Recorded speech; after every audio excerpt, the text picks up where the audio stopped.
सो आप में से कितने लोग पहली बार एटॉमिक स्ट्रक्चर चैप्टर पढ़ने वाले हैं जिन्होंने पहले नहीं किया है? Just can you raise your hand जो पहली बार करने वाले, फर्स्ट टाइम में आप नहीं थे, you are new student.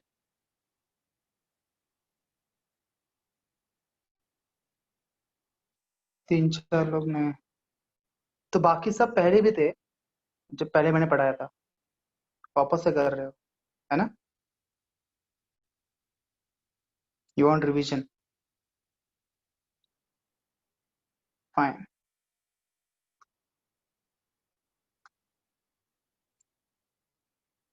Atomic structure is structure of atom.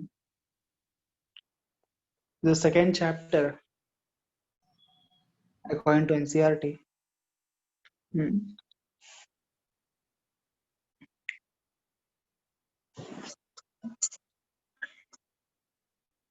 As the name suggests, atomic structure of atom, atom का structure। बताइए एक एटम के अंदर क्या होता है? बेसिकली आप जानते हैं, वहां शुरू करते हैं। इन 10th स्टैंडर्ड आपने जो पढ़ा है वहां शुरुआत करते हैं। एक एटम के अंदर बेसिकली क्या होता है, मतलब atom involves what, basically what involves? Electron, protons, neutrons. Atom के सेंटर में क्या होता है? न्यूक्लियस होता है। Yes sir. न्यूक्लियस में क्या होता है? प्रोटॉन्स और न्यूट्रॉन्स होते हैं। Proton neutron. बराबर। और इलेक्ट्रॉन्स जो होते हैं, जो आप जानते हैं कि चारों तरफ घूम रहे हैं, न्यूक्लियस चारों ओर घूम रहे हैं। जिस प्रकार से डिफरेंट प्लैनेट्स घूमते हैं किसकी ओर? सन की ओर। सन के चारों तरफ प्लैनेट्स घूमते हैं, वैसे इलेक्ट्रॉन्स घूमते हैं यहाँ।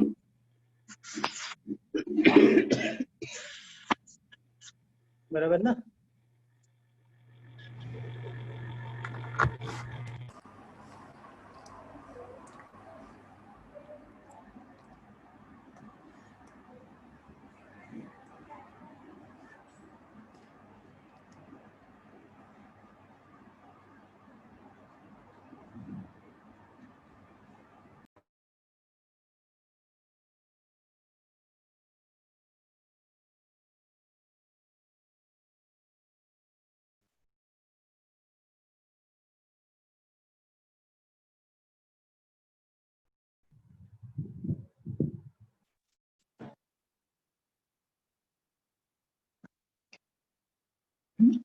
Waiting my point. जो नोट्स वगैरह लिखने का काम है ना, जो ऑलरेडी पहले के लेक्चर्स है वो आप देख सकते हो, या तो मैंने रिसेंटली टॉपिक वाइज लेक्चर ही बनाया है, ठीक है, वो मैं सेंड कर दूंगा, तो वो आप देख के नोट्स वगैरह बना सकते हो। बिकॉज रिविजन सेशन हमारे पास कम समय रहेगा ना, जितना टाइम पहले मिला उतना टाइम नहीं मिलेगा अभी रिविजन स्लॉट्स के अंदर। तो अभी जो है मैं अधिक आपको समझाने वाला काम करूंगा, जितना हो सके पूरा अटेंटिव रहो और समझ के लो, ठीक है क्लास। लिखने वाला शॉर्ट नोट्स बना सकते हो, पर डिटेल में जो है वीडियोस देख के आप डिटेल नोट्स बना लीजिए। Is that okay? Okay sir. या yes sir. This will be better, because इससे हम जल्दी कवर कर पाएंगे। देखिए ऐसा ने बोला, सेंटर में न्यूक्लियस होता है, न्यूक्लियस के अंदर प्रोटॉन्स और न्यूट्रॉन्स होते हैं, एंड ये जो प्रोटॉन्स एंड न्यूट्रॉन्स जो न्यूक्लियस के अंदर होते हैं, put together we call them as nucleons. Put together we call them as nucleons बोलते हैं। जो न्यूक्लियस में रहते हैं उनको न्यूक्लियॉन्स बोलते हैं। So these protons, neutrons and electrons, all this together we call them as subatomic particles, and they can be called as subatomic particles. Okay. Coming to the main concept of this chapter, तो सबसे पहले हम बात करेंगे ये atom के structure के बारे में ही। Let me share my screen.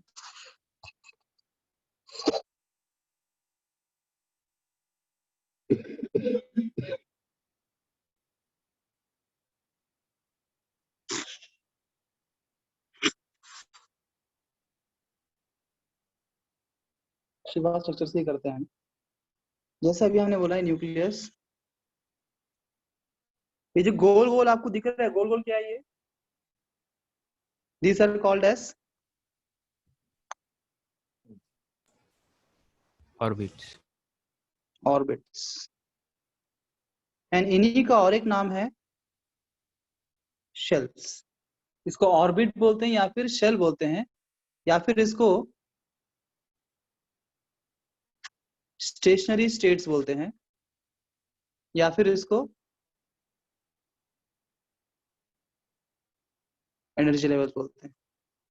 मैं लगातार पढ़ता जाऊंगा, अगर कोई जगह आपको दिक्कत आई, समझ में ना आए तो प्लीज आप बताना। ऑर्बिट्स, शेल्स या स्टेशनरी स्टेट या एनर्जी लेवल, इन ऑर्बिट्स के डिफरेंट डिफरेंट नेम है, डिफरेंट जगह पे इस्तेमाल करते हैं, ठीक है। मैं इसको शेल बोलूंगा इन जनरल।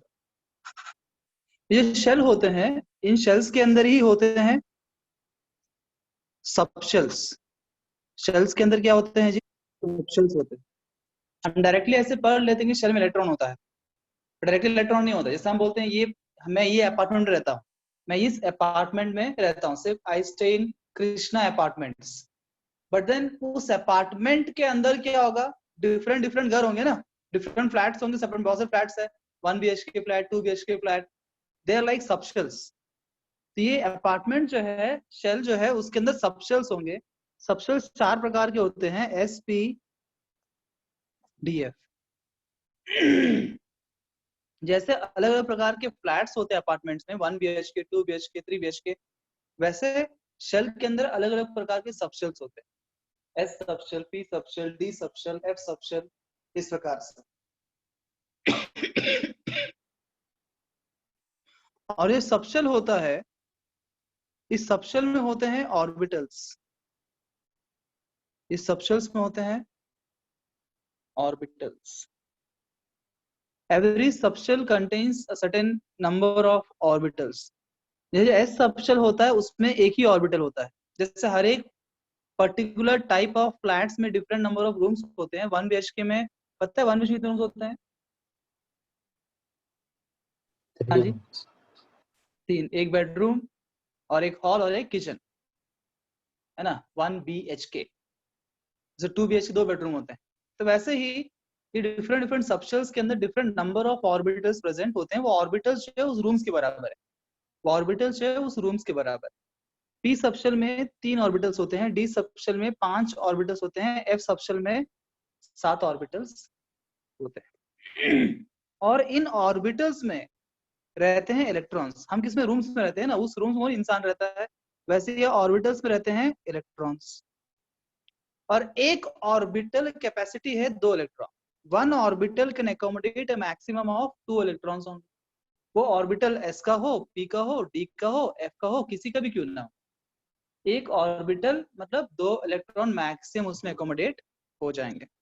तो बताइए S सबशेल में बिकॉज एक ऑर्बिटल है, तो कितने इलेक्ट्रॉन्स अकोमोडेट होंगे? 2 इलेक्ट्रॉन्स होंगे। P में 3 ऑर्बिटल है, तो 3 मतलब 3 2 6 इलेक्ट्रॉन्स। D में कितना होगा? 10 इलेक्ट्रॉन। और F में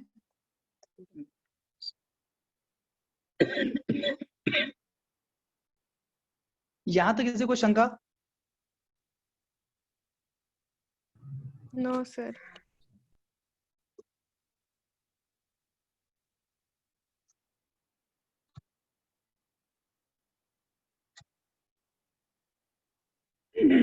Let's talk about shapes of orbitals. Shapes of orbitals. जो S ऑर्बिटल होता है, आप जानते हैं कि S सबशेल में एक ही ऑर्बिटल होता है, वो है S ऑर्बिटल, उसका वही S ही नाम रहेगा। उसका शेप होता है spherical, it has a spherical shape, spherical shape.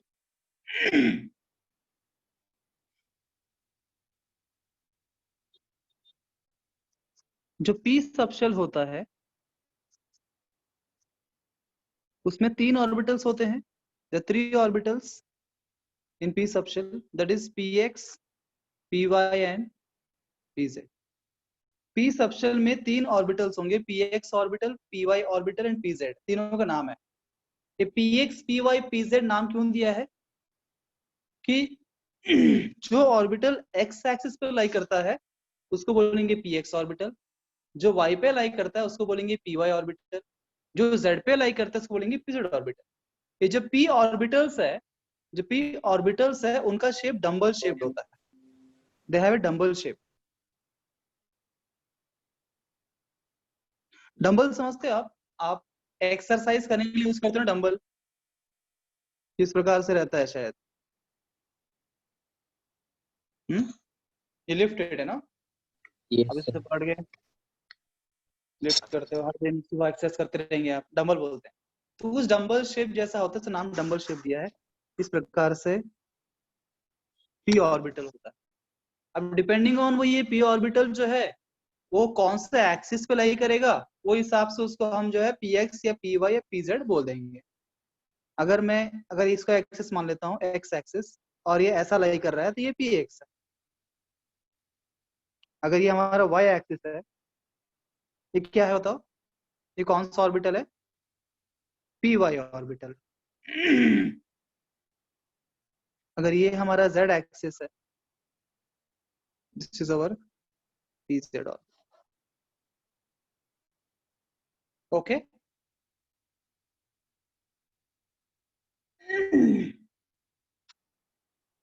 वैसे में डी सबशेल के अंदर, डी सबशेल में टोटल 5 ऑर्बिटल्स होते हैं जिनको हम दो कैटेगरी में डिवाइड करते हैं, दो ग्रुप बोल सकते हैं, एक T2G कैटेगरी और एक EG category.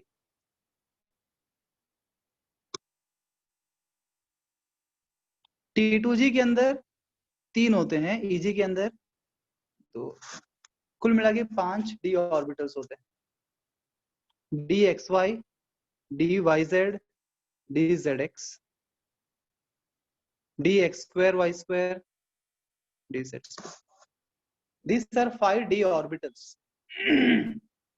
These are 5 d orbitals. ये तीनों जो ग्रुप है T2G ग्रुप बोलते हैं। ये दोनों ग्रुप को बोलते हैं EG ग्रुप। सिंपल है, T2G में 1 2 3 अक्षर है या 3 ऑर्बिटल है, EG Sir, में 2 या 2 ऑर्बिटल। excuse me, sir. हाँ सर। सर समझाइए ना, एडिशन थोड़ा नहीं समझ। क्या समझाऊं मैं? सर मीन्स इनका d x y z d x z x कैसे आया होगा? कैसे आया, अभी तक मैंने बताया ही नहीं उसके बारे में। तुम डाउट पूछ रहे हो, अभी बस नाम बताया मैंने, उसका नाम ऐसा क्यों है बताया नहीं अभी तक, मैंने बताऊंगा ना, ओके इंतजार सर। करो। ये 5 डी ऑर्बिटल है, ठीक है, जिनके नाम पता होना चाहिए। अब इनका नाम ऐसा क्यों है, उनका शेप देख के समझ में आएगा। अब डी ऑर्बिटल्स जो है उनका शेप डबल डम्बल शेप होता है, we call it as a double dumbbell shape, double dumbbell shape. P जो है डम्बल शेप, ये डबल डम्बल शेप। अब देखिए, मान लीजिए ये एक्स, ये वाई एक्सिस, ये है डबल डम्बल। अब ये डबल डम्बल किस प्रकार से है, ये एक्स और वाई एक्सिस के बीच से गुजर रहा है ना, ये एक्स और वाई के बीच में, it is lying between x and y axis, इसलिए इसका नाम पड़ा d x y. D x y, what is meaning of x y, it lies between x and y, है ना, it lies between x and y. तो बताओ D y Z कैसे बनेगा, अगर ये एक्सिस को हम जेड मान ले और इसको वाई मान ले, दिस वाई एंड जेड की जो लाइक वो ना डी वाई जेड, बराबर। वैसे ही इसको जेड मान लेते हैं, इसको एक्स मान लेते हैं, this is D x Z या Z X. If it lies between x and y, it is dxy. If it lies between y and z, it is dyz. If it lies between z and x, it is dzx. किसी को शंका यहाँ तक?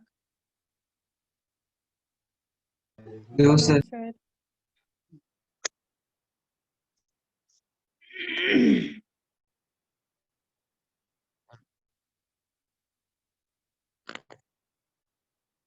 अभी ये जो देखो ये डबल डबल क्या है, एग्जैक्टली एक्स और वाई के ऊपर लाई कर रहा है. It is lying on the x and y axis. This is called as d x square y square. ये एक्स स्क्वायर मतलब एक्चुअली स्क्वायर नहीं है, बिकॉज ये this can be called x x axis. This is called as y y axis in maths. ये जो x x axis है उसके ऊपर लाई कर रहा है, उसीलिए एक जो इसका डबल है ये एक्स एक्स पे लाई कर रहा है, उसको एक्स स्क्वायर बोल दिया हमने, x x.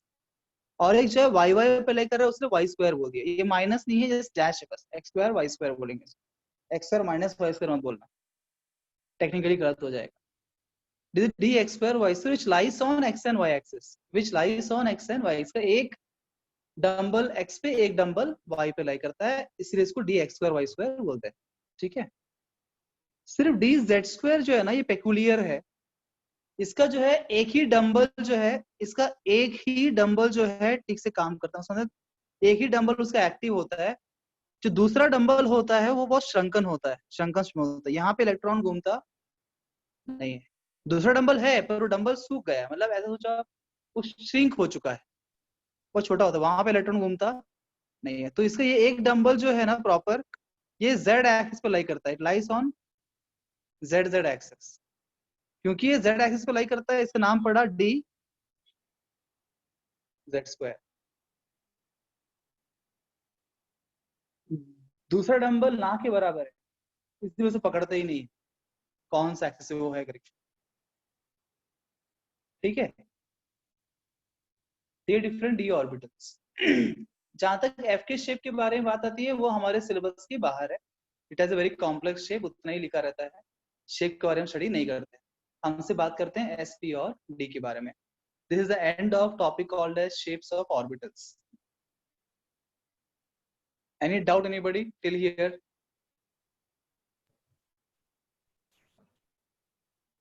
No. No, sir.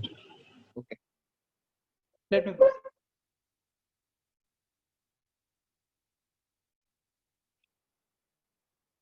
Next topic we'll take is electronic configuration.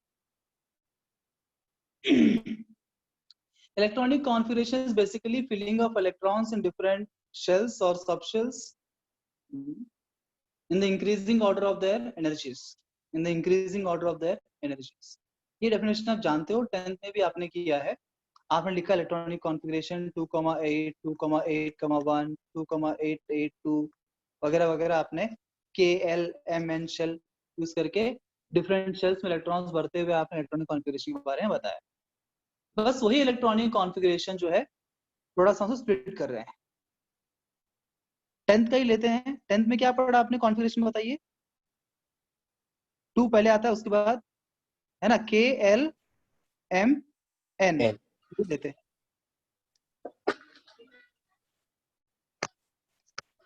K में क्या 2, L में कितना 8, M में बराबर 2, 8, 8, 18 ये पढ़ा ना 10th में आपने. No, sir. No sir. yes sir. M में 18 पढ़ा था पर वो 8 से भी काम चल जाता है. नहीं नहीं, M की कैपेसिटी 18 है. हाँ सर. M की कैपेसिटी 18 है पर इलेक्ट्रॉनिक कॉन्फ़िगरेशन 8 होता है. इलेक्ट्रॉनिक कॉन्फ़िगरेशन 8 डालते हैं. ठीक. It is 2, 8, 8, 18 this electronic configuration. अब इसी को जो है ना जो 10th में आपने पढ़ा वही कॉन्फ़िगरेशन को थोड़ा स्प्लिट करके, बिकॉज ये कॉन्फ़िगरेशन सेल वाइज था, शेल वाइज है ना. फर्स्ट शेल में 2, सेकंड शेल में 8, थर्ड शेल में 8, 18. थोड़ा और डिटेलिंग कर दे इसको, हम ये बताएंगे अभी इस इलेक्ट्रॉनिक कॉन्फ़िगरेशन में कि सबशेल वाइज बात करें. सबशेल वाइज बात करें कि उस शेल में सबशेल्स भी होते हैं, जान गए. तो किस सबशेल में कितने इलेक्ट्रॉन्स. जो फर्स्ट शेल होता है ना, याद रखिए जो पहला शेल होता है उसमें सिर्फ एक ही सबशेल होता है, वो है एस सबशेल. ठीक है. तो ये फर्स्ट शेल है, ये सेकेंड शेल है, ये थर्ड शेल है, ये फोर्थ शेल है. The basically it is basically 1s बोलूंगा. फर्स्ट शेल का एस सबशेल. फर्स्ट शेल का एस सबशेल में आप 2 इलेक्ट्रॉन्स को भर सकते हो, है ना. Capacity of every orbital, sorry capacity of s subshell is 2 electrons and every orbital is 2 electrons. s में दो एक ही ऑर्बिटल होता है, 2 इलेक्ट्रॉन्स, 1s2. सेकेंड शेल में आपके पास होगा 2s और 2p. ये 8 का जो स्प्लिटिंग है वो इस प्रकार से होता है. तो s में 2 और p में 6, 2 + 6 8, इस तरह बना. और यहाँ पे 3s2 3p 6 लेते हैं, 2 + 6 8. और फोर्थ में भी take 4s2 3d 10 4p 6. This becomes 18. बस यहाँ पे एक डिफरेंस क्या देखा होगा आपने, ये 3d थर्ड शेल का है ना, ये थर्ड शेल का है, पर इलेक्ट्रॉनिक कॉन्फ़िगरेशन में इसको हम फोर्थ शेल में लेते हैं, 4s के बाद आता है. It comes after 4s. What is the reason for coming after 4s, ये हम पढ़ेंगे अभी आके. पर पहले आप इस टेबल को बना लीजिए. मैं इस टेबल में कनेक्ट कर रहा हूँ आपका 10th और अभी की बात को, ताकि और आसान हो जाए. पहली बार जब पढ़ाया था तब अलग तरीके से पढ़ाया था, अब जब पढ़ा अलग तरीके से पढ़ा रहा हूँ. Excuse me sir. हाँ जी सर एक बार डिस्ट्रीब्यूशन बताइए ना, डेविन स्टैंडर्ड का इलेक्ट्रॉन कॉन्फ़िगरेशन. क्या बोल रहे हो? सर मैं बोल रहा हूँ 1s², 2s, 2p1. एक बार वापस समझाइए ना ठीक से. सर नेटवर्क इशू हमारी है. जो लिखा है ना मैंने बोर्ड के ऊपर, सर लिखा है पर वो अभी कैसे. तक मैं डिटेल में कुछ गया नहीं हूँ. ये 8 मतलब क्या बता रहा हूँ, 8 मतलब क्या बता रहा हूँ, 8 मतलब इतना. Okay sir. टिल नाउ है नॉट इन डिटेल. ठीक, ये नोट कर लीजिए बस. पहले आप कुछ चीजों को याद रखा ना. कभी कभी मैंने आपको पहले ही बोला, कुछ बातें समझ में ना आई तो कोई दिक्कत नहीं है, पर एटलीस्ट आपको पता है इसका इसका ये होता है, क्वेश्चन सॉल्व हो जाएगा. कुछ बातों को याद रखो और फिर समझने की कोशिश करो. समझ में आ गया तो वेरी गुड, नहीं आया तो कोई दिक्कत नहीं, प्रॉब्लम सॉल्व हो जाएगा. पहले इन चीजों को आप लिख लो, ये आसान हो जाएगा 10 से कनेक्ट करके. अब देखो ये कॉन्फ़िगरेशन ऐसा क्यों आया, हम बात करते हैं ये कॉन्फ़िगरेशन ऐसा क्यों है. देखिए मैं बता रहा हूँ कि जो आपका शेल वाइज डिस्ट्रीब्यूट करते हैं KLMN,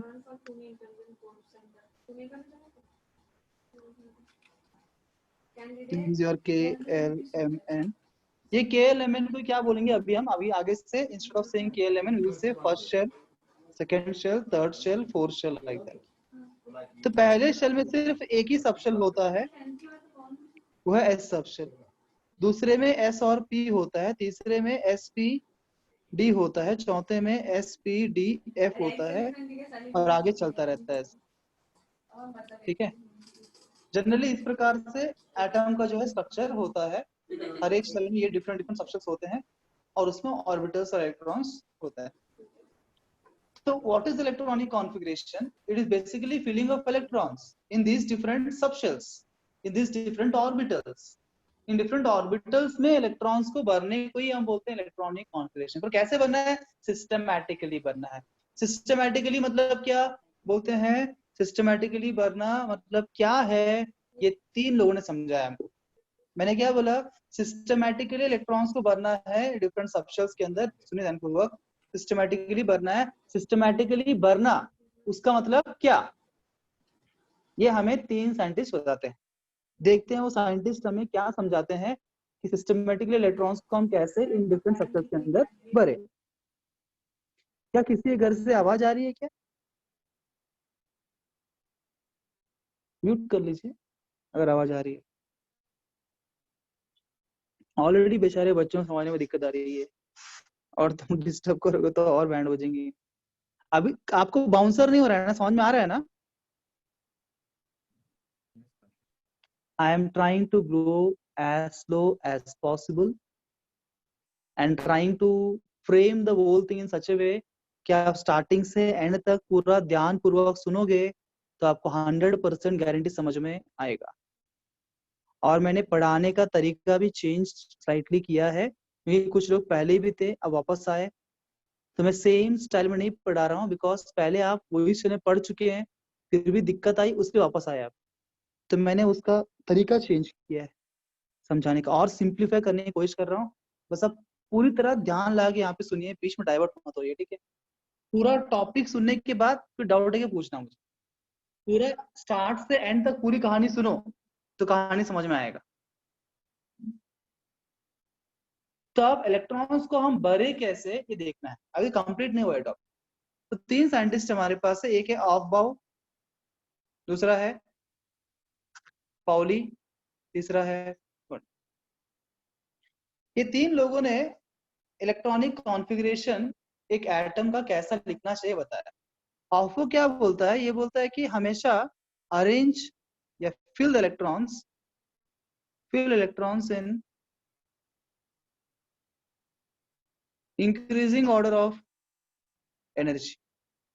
जिस सबशेल का एनर्जी सबसे कम है सबसे पहले इलेक्ट्रॉन वहां भरो, फिर नेक्स्ट, फिर नेक्स्ट, फिर नेक्स्ट, फिर नेक्स्ट।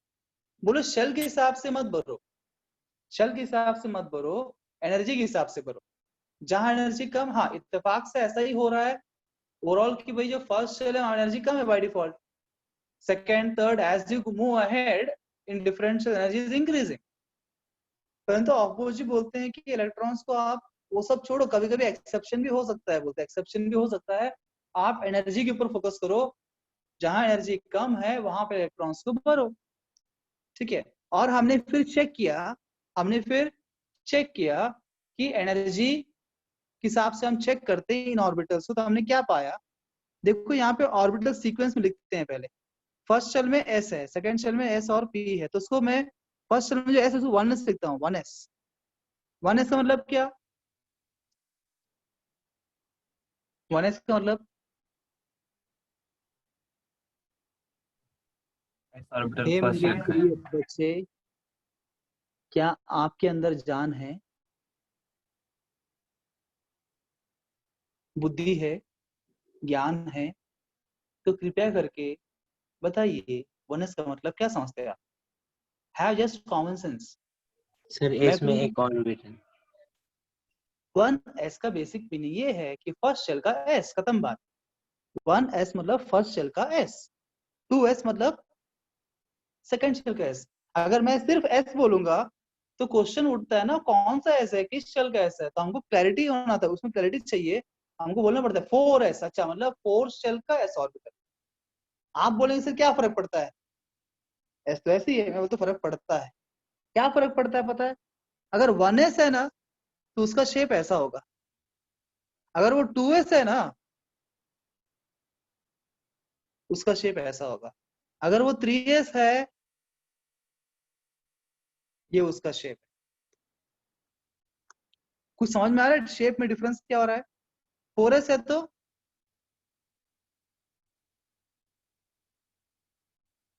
हाँ जी, हमने से इतना ही पढ़ा, shape of the orbitals S spherical होता है, एस स्फेरिकल हो तो बस एस जनरली पढ़ा हमने।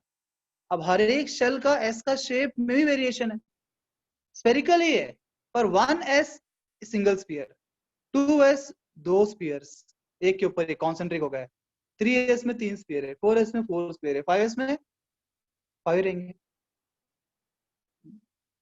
तो ये सारे जो डिफरेंट एस सबशेल्स जो डिफरेंट ऑर्बिट जो डिफरेंट शेल्स में है, क्या इन सब का एनर्जी सेम होगा?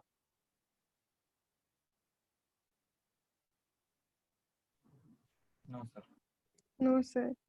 नहीं होगा ना, देखो उनको शेप के अंदर भी अंतर है, देयर आर डिफरेंट एनर्जीज, इसको हम कॉमनली एस नहीं बोल सकते, वी टू स्पेसिफाई। तो हमने बोला 1s मतलब क्या, फर्स्ट शेल का s, 2s this is 2p, this is 3s, this is 3p, this is 3d, 4s 4p 4d 4s।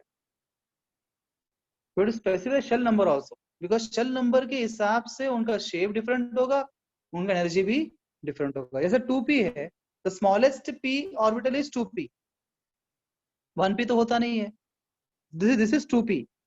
अगर 3p बनाना हो 3p will be like this, 2p के ऊपर और एक बना लो। कोई 4p बोलता है तो फिर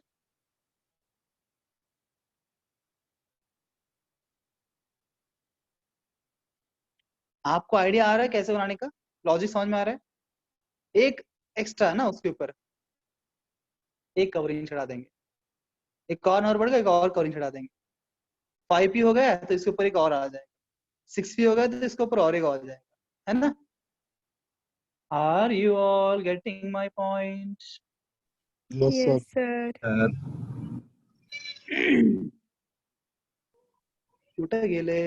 हाँ, तो 1s है, 2s है, 2p है, 3s है, 3p है, 3d है, 4s है, 4p है, 4d है, 4f है। ये डिफरेंट सबशेल्स है। अब इन सबशेल्स में इलेक्ट्रॉन्स को भरना है हर एक एटम के अंदर, पर किस तरह से भरना है? ऑफबो जी क्या बोल रहे हैं? ऑफ बाउ क्या बोल रहा है? बाउ, अपना बाउ साहब क्या बोल रहे हैं? हाँ, वो बोल रहा है इस प्रकार से भरो कि इंक्रीजिंग ऑर्डर ऑफ एनर्जी, जिस सबशेल का सबसे कम एनर्जी है वहां पहले भरो। अच्छा,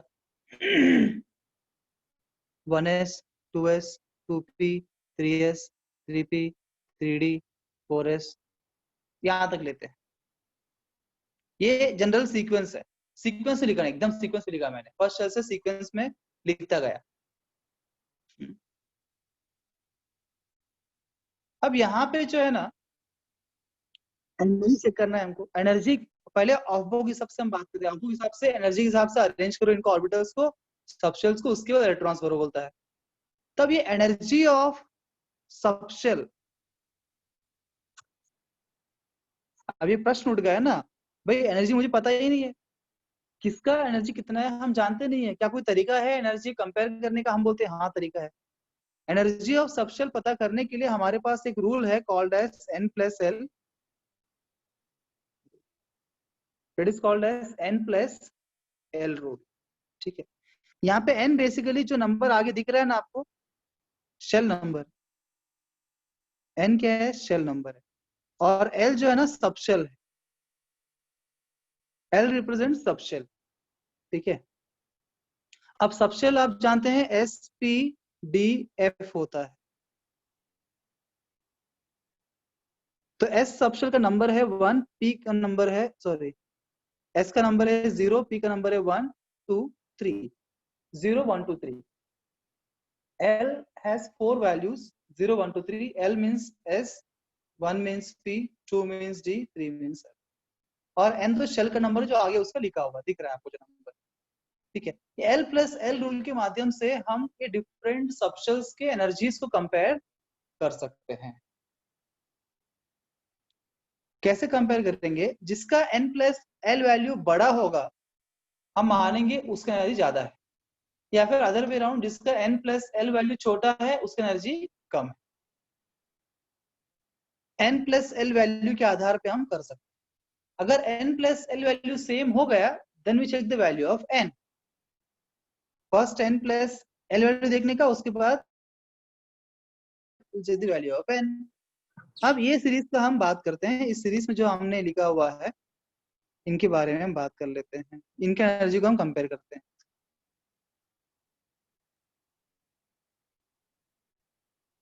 इन सभी का n+l निकालते हैं। बताओ 1s में n की वैल्यू क्या है?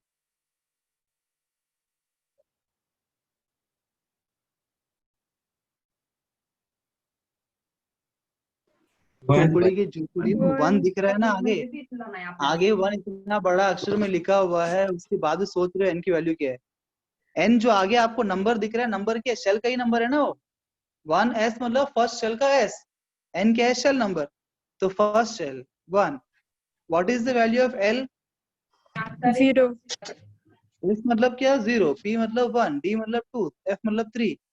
1 + 0, दिस इज नथिंग बट 1। उसी प्रकार से बताओ यहाँ पे भी है 2 + 0 आएगा, this 2, this is 2 + 1 3, this 3 + 0।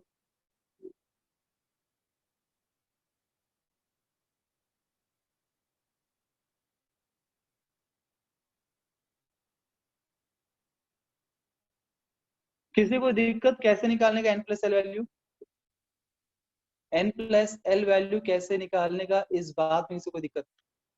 No, sir. सबको समझा कैसे का n+l वैल्यू? हाँ, अब हम कंपेयर करते हैं, जिसका n+l वैल्यू सबसे छोटा होगा उसका एनर्जी सबसे कम होगा, जिसका सबसे कम एनर्जी सबसे पहले इलेक्ट्रॉन्स वहां भरा जाएगा। तो लेट्स सी, सबसे कम n+l वैल्यू किसका है? 1 1 है। Yes. तो 1s है तो 1s पर लिख लेते हैं, निकाल लेते 1s, सबसे पहले वो आएगा, तय होगा। उसके बाद 2 नंबर किसका है, 2s का है। 2s, अब उसके बाद नंबर है 3, पर 3 दो लोगों के लिए है, 2p का भी 3s का भी। तो क्या करेंगे, जब n प्लस l टाइप हो गया, check the value of n।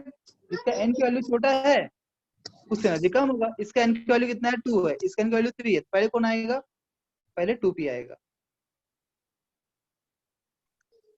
उसके बाद 3s आएगा। नेक्स्ट नंबर क्या है, 4। 4 किसका है, 3p का और 4s का है ना। ये दोनों बाद नेक्स्ट आएंगे, पर इन दोनों में पहले कौन आएगा, 3p 3p, आएगा, बिकॉज इसका n की वैल्यू छोटा है। पहले 3p आएगा, उसके बाद 4s आएगा। नेक्स्ट n की वैल्यू बड़ा कौन सा है, 5, उसके बाद ये दोनों आएंगे, पर इन दोनों में पहले कौन आएगा, 3d आएगा, बिकॉज यहाँ पे 3 छोटा है 4 बड़ा है। तो ये हो गया हमारा sequence according to the of principle, कि इसी सीक्वेंस में एनर्जी हम इलेक्ट्रॉन्स को भरेंगे। देखते हैं यहाँ पे 4s पहले आ गया, 3d बाद में। तो जो इधर लिखा था मैंने 4s पहले 3d बाद में, ये क्यों आपको समझ में आ गया रहेगा अभी, है ना, बिकॉज ऑफ एनर्जी। जो 3d थर्ड शेल में है, परंतु उससे एनर्जी जो है 4s से स्लाइटली ज्यादा होने के कारण वो बाद में आता है electronic configuration. because electronic configuration is not based on shell wise, it is based on energy। जिसका एनर्जी कम उसमें इलेक्ट्रॉन पहले जाए। क्लियर यहाँ तक? yes sir, yes sir. कौन बोल रहा है, कौन नाम है तुम्हारा? Sakshi, तुम फर्स्ट टाइम?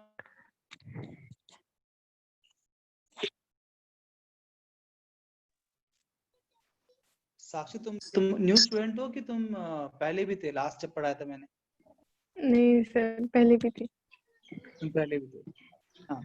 स्पेशली मैं उनके बारे में बात कर रहा हूँ फिलहाल। आप तो बोलो ही, आपको ऐसे इंटरेक्ट नहीं करो, ऐसा नहीं बोल रहा हूँ। आप जो ये जो एस बोल रहे हैं अच्छी बात है, इनको वापस समझ में आ रहा है, पर स्पेशली उनके लिए ये रिवीजन क्लास भी है जो पहले नहीं थे। क्या उन लोगों को समझ में आ रहा है? Yes sir. आवाज नहीं आया। Yes sir. कौन हो तुम? सर अंकुर। सर कौन है? अंकुर सर। अंकुर तुम पहले थे ना? सर नहीं था, मैं एकदम लास्ट लास्ट में आया था। एंड में आए थे क्या? हाँ। तुमको समझ में आ रहा है ना? Yes sir. कहीं भी आपको दिक्कत हो तो प्लीज रोकना मुझे, ठीक? ठीक है, तो ये इस तरह से हम इलेक्ट्रॉनिक कॉन्फिगरेशन बेसिक फंडा फर्स्ट रूल पढ़ लिया हमने ऑफ बोस प्रिंसिपल। अब दूसरा बंदा कौन है जी? पाउली। पाउली क्या बोलता है इलेक्ट्रॉनिक कॉन्फिगरेशन के बारे में? पाउली ये बोलता है कि एक ऑर्बिटल में मैक्सिमम सिर्फ 2 ही इलेक्ट्रॉन्स को आप भर सकते हो। ऑर्बिटल्स को यहाँ पे हम डिनोट करेंगे इस तरह से बॉक्सेस से। जैसे एस ऑर्बिटल है, इसको हम डिनोट करेंगे ऐसे एक बॉक्स, एक ऑर्बिटल बोला ना इसके अंदर। पी में मैंने बोला 3 ऑर्बिटल है पी सबशेल में, so we denote like this, like 3 boxes। और डी में 5 ऑर्बिटल, तो we'll denote like this, and F 7 orbitals।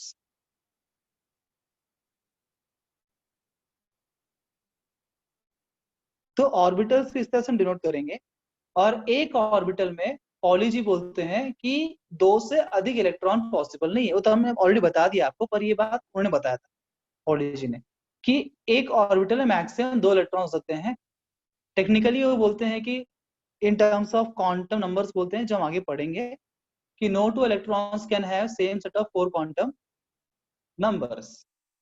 या फिर उसको सिंपल भाषा में बात करें तो बेसिकली ये बोलते हैं एक ऑर्बिटल में 2 इलेक्ट्रॉन्स रहेंगे और ये दोनों जो है ऑपोजिट स्पिन्स में रहेंगे, दोनों का स्पिन जो है ऑपोजिट होगा।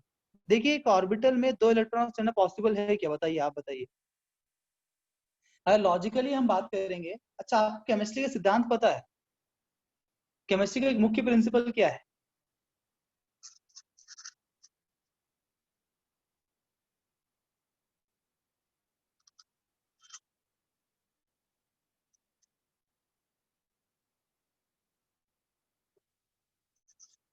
One of very important principle of chemistry is this. तो हम जानते हैं यहाँ पे जो भी हो रहा है स्टेबिलिटी के लिए हो रहा है।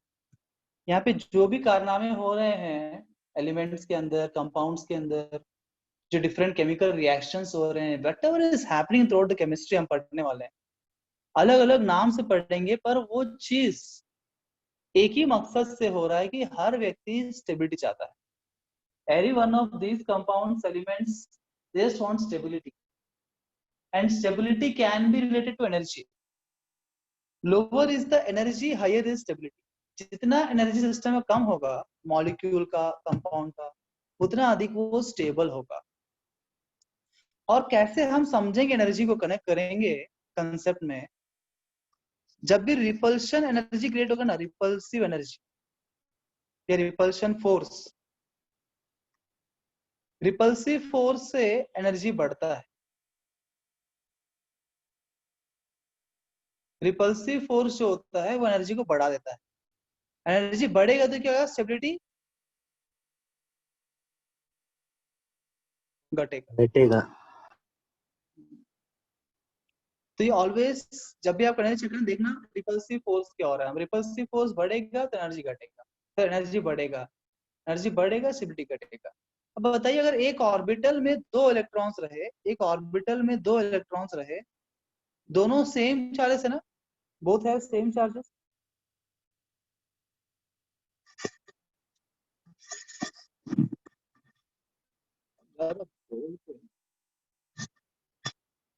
both have same charges, right? बताइए जो दो सेम चार्ज वाले साथ में रहेंगे तो कैसा रहेगा, आपस में झगड़ा होगा कि प्यार होगा? झगड़ा होगा। झगड़ा होगा। अगर आपको इस उदाहरण चाहिए तो एक रूम में दो लड़कियों को बंद करके देखना,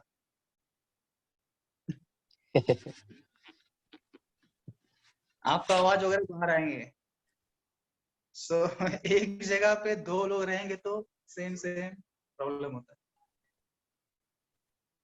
ऐसे मैं नहीं बोल रहा हूँ, सिद्धांत बता रहा हूँ। तो ऐसे ही दो इलेक्ट्रॉन्स अगर एक ही ऑर्बिटल में रहे तो रिपल्शन होगा, आपस में same charges ripple each other, you know that. तो रिपल्शन की वजह से क्या होगा, एनर्जी बढ़ेगी। Yes sir. रिपल्शन का एनर्जी बढ़ेगा, एनर्जी अगर बढ़ेगा, एनर्जी बढ़ेगा, स्टेबिलिटी क्या हो जाएगा एटम का, घटेगा। स्टेबिलिटी घट जाएगा। अगर एनर्जी बढ़ जाएगा स्टेबिलिटी क्या हो जाएगा जी, घट जाएगा, स्टेबिलिटी घट जाएगा। अरे बाबा गड़बड़ हो गया, भगवान ने ऐसे कैसे क्रिएशन कर दिया, गलती कर दी भगवान ने, है ना। एक ही ऑर्बिटल में दो इलेक्ट्रॉन्स, गलती कर दी भगवान ने, है कि नहीं? कुछ बोलो यार, हाँ कि नहीं? नहीं, भगवान कभी गलती नहीं कर सकते, इंसान नहीं है भगवान। He is all perfect, that's who is God. God is all perfect. पर कुछ तो बनाया होगा बैकअप। कुछ तो प्लान होगा उनका, उतने कि हम इंसान समझ नहीं पाते हैं। कुछ बात समझे, कुछ नहीं समझ पाते। जो हम समझ जाते हैं हम साइंस बोल देते हैं, जो समझ नहीं पाते अंधविश्वास बोल देते हैं। यह हमारा स्वभाव है। देखिए एक ही ऑर्बिटल में दो इलेक्ट्रॉन्स होने के बावजूद ऐसा है कि दोनों इलेक्ट्रॉन्स से घूमते हैं। हम जानते हैं electrons they rotate, they revolve. जैसा अर्थ जो है रोटेशन भी करता है और रिवॉल्विंग भी करता है, वैसे इलेक्ट्रॉन का भी होता है, अपना खुद का स्पिन होता है, खुद के और भी वो घूमता रहता है ऐसे, और साथ में रिवॉल्वेशन भी करता है। जब एक ऑर्बिटल में दो इलेक्ट्रॉन्स घूमते हैं, they revolve, they rotate in opposite spins, opposite spins में घूमते हैं, ठीक है ना। एक क्लॉकवाइज और एक एंटी क्लॉकवाइज, एक क्लॉकवाइज और एक क्या, एंटी क्लॉकवाइज घूमता है। तो जब कोई पार्टिकल, आप थोड़ा धीरज रखना बिकॉज थोड़ा फिजिक्स बीच में आ जाता है हर जगह। जब कोई पार्टिकल सर्कुलर मोशन में होता है, it creates a movement. Movement is kind of force because charged particle है, it creates a magnetic movement, a kind of force is being created, because वही फोर्स तो है इसके वजह से इनमें रिपल्शन होता है, रिपल्सिव फोर्स, ये फोर्स डायरेक्शन मिल जाता है। अभी क्या हो गया, फोर्स तो था दोनों में, जिसकी वजह से रिपल्शन हो रहा है उसी को हम रिपल्सिव फोर्स बोलते हैं, परंतु अब ये फोर्स एक डायरेक्शन मिल गया है, एक इलेक्ट्रॉन घूम रहा है क्लॉकवाइज और एक घूम रहा है एंटी क्लॉकवाइज। आप जानते हैं, आप तो फिजिक्स में एक्सपर्ट है, माहिर है, हाँ, तो आप जानते हैं कि जो फोर्स होता है it is a vector quantity कि scalar vector. Vector. Quantity, it is vector quantity, right. So vector और स्केलर में फर्क यही होता है कि स्केलर क्वांटिटीज जो है वो सिर्फ मैग्नीट्यूड पे डिपेंड करते हैं, डायरेक्शन पे डिपेंड नहीं करते हैं, जबकि वेक्टर क्वांटिटी जो है apart from depending on the magnitude they also depend on the direction. Direction involve हो गया, scalar plus direction is vector, scalar plus direction is vector, speed plus direction is velocity, distance plus direction is displacement. दोनों एक जैसे लगते हैं value point of view, पर direction involve हुआ तो वेक्टर डिस्प्लेसमेंट, वेलोसिटी, डायरेक्शन की आवश्यकता नहीं है तो भी स्पीड, डिस्टेंस बोलो। सो फोर्स भी वेक्टर क्वांटिटी होने की वजह से डायरेक्शन डिपेंड करता है। देखो दोनों ही इलेक्ट्रॉन एक जैसे ही है ना, दोनों के सभी इलेक्ट्रॉन जैसे होते हैं, जितने भी इलेक्ट्रॉन्स होते हैं सब एक जैसे ही होते हैं, उनका सेम मास होता है। वो किसी भी एटम का इलेक्ट्रॉन क्यों ना हो, किसी भी शेल की सबशेल क्यों ना हो, हर एक इलेक्ट्रॉन का मास और चार्ज सेम होता है। कुछ तो बोलो यार, हाँ कि नहीं? हाँ सर। आप लोग यार बहुत हद कर देते। आपको याद होगा बचपन में, बचपन था क्या आपका, कैसे ही आ गया डायरेक्ट? हाँ ना सर। हाँ, तो बचपन में दादी माँ, दादा माँ, नहीं जो भी दादी दादा जो भी आपके थे या बुजुर्ग, आपको कहानी सुना के सुनाते थे शायद, आई डोंट नो, है ना?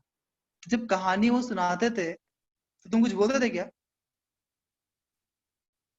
वो सुना रहे कहानी, एक समय की हाँ बात है, सर, एक राजा था, तुम पूछते क्या थे बोलते? ऐसा क्यों वैसा क्यों।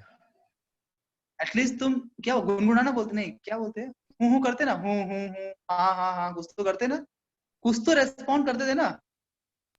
Either you say something, ask some question, है ना, ऐसा क्यों वैसा क्यों, या फिर कुछ पूछने तो असली एटलीस्ट तुम बोलते थे हाँ हाँ हाँ हाँ, सब मुंडी हिलाते हो या फिर कुछ कुछ तो आवाज निकालते हो, ताकि आप एक फीडबैक दे रहे हो कि हाँ आप जो बोल रहे हैं मैं वो ध्यानपूर्वक सुन रहा हूँ।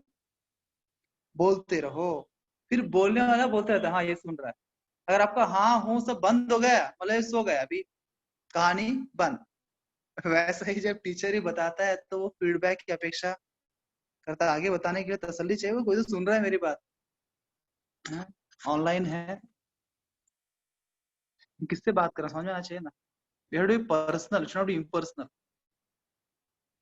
Technology has made very impersonal to all of us. It should be very as a personal, एक living beings है, should have communication. We are not electronic gadgets. We are using electronic gadgets, but we are human beings having feelings. Sir Okay. Sir हाँ जी, sir मैं ज्यादा बोलता हूँ तो लोग बोलते हैं कि ज्यादा बोल रहे हैं। पूछ नहीं ज्यादा मीन्स बोलना नहीं है, सर पर मीन्स बोल, क्वेश्चन पूछता हूँ तो बोलते हैं ज्यादा बोलते हैं। तो लोगों को बोलने देना, क्या दिक्कत है? You had not joined the coaching for them. You joined for your own self. You grow yourself. क्या sir? So what I was saying is, हाँ, तो फोर्स वेक्टर क्वांटिटी है, दोनों इलेक्ट्रॉन एग्जैक्टली सेम है, दोनों का फोर्स इक्वल होगा, है ना, दोनों का फोर्स इक्वल होगा, दोनों का फोर्स इक्वल होगा, एक घूम रहा है क्लॉकवाइज और एक घूम रहा है एंटी क्लॉकवाइज, तो दोनों का क्या फोर्स का डायरेक्शन ऑपोजिट होगा?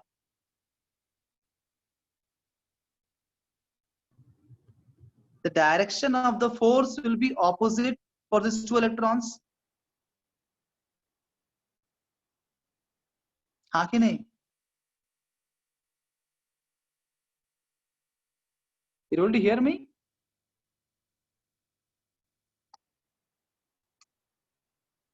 देखो नहीं समझे आपको,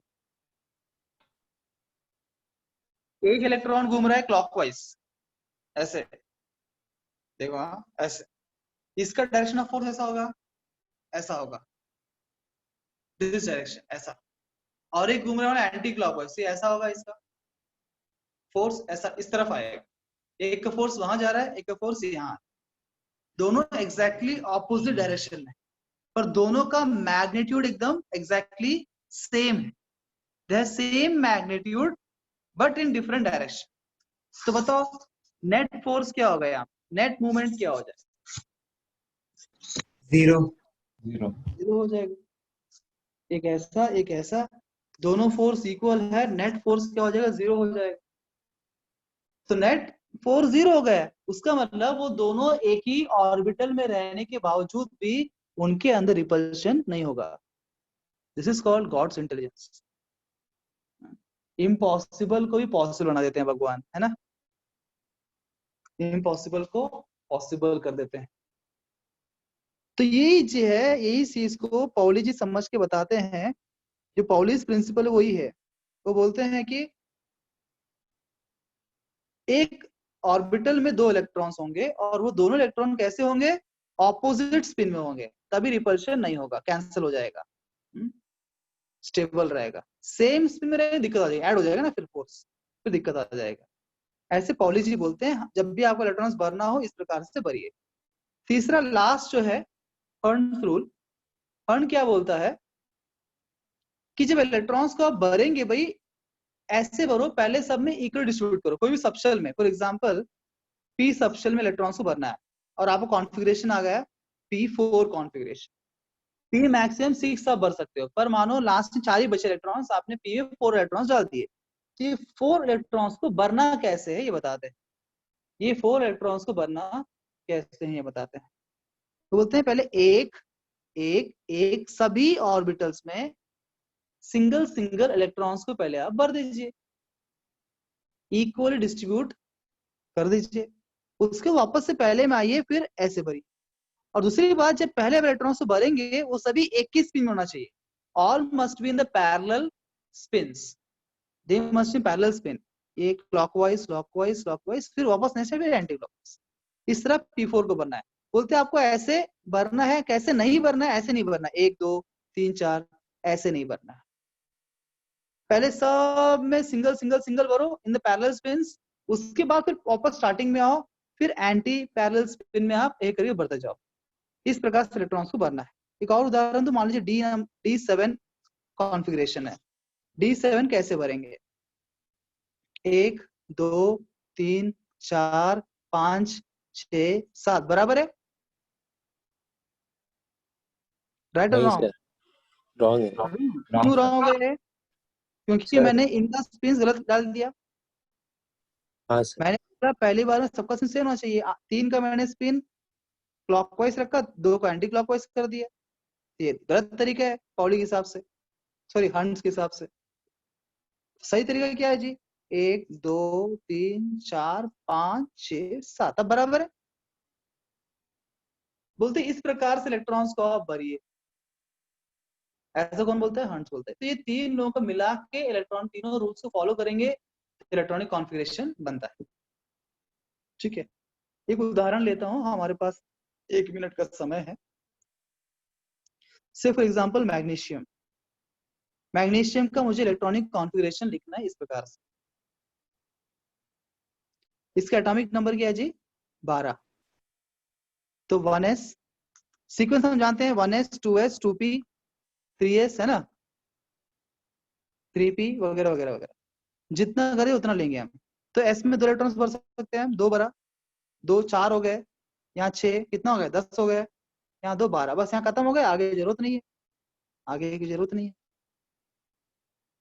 तो इस प्रकार से हम लिख सकते हैं मैग्नीशियम का इलेक्ट्रॉनिक कॉन्फ़िगरेशन। ठीक है, इसी प्रकार से क्या आप हर एक का electronic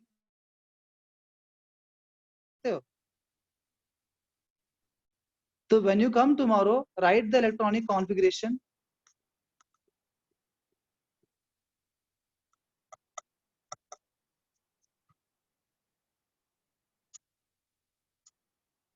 Of first 30 elements. First 30 elements के इलेक्ट्रॉनिक कॉन्फ़िगरेशन लिखकर आप आइए, मैं बताऊंगा वो कैसे, और क्रॉस चेक करना बराबर है कि नहीं, फिर हम आगे बढ़ेंगे। Thank you very much. आपका अगला क्लास है क्या अभी? क्लास नहीं है कुछ? ये सर फिजिक्स का। चलेगा, will meet tomorrow. Thank you. Thank you sir. Thank you, sir.